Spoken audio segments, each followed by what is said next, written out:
Želim prije svega da pozdravim sve prisutne, posebno vas, gospodine Tarzane Miloševiću. Želim da vas zamolim da nam ukratko nešto kažete o planovima za sljedeću godinu što se tiče Ministarstva poljoprivrede i ruralnog razvoja u cilju razvoja sjevera Crne Gore.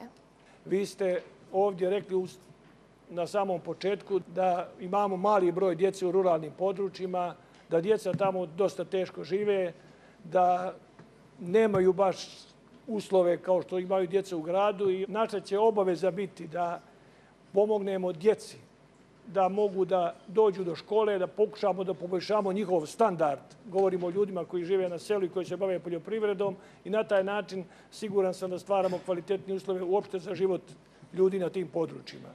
S obzirom i na ekonomsku krizu i izazov koji se desio sa poskupljenjem hrane, mislim da se stvaraju i pretpostavke da se ljudi bave i više poljoprivredom.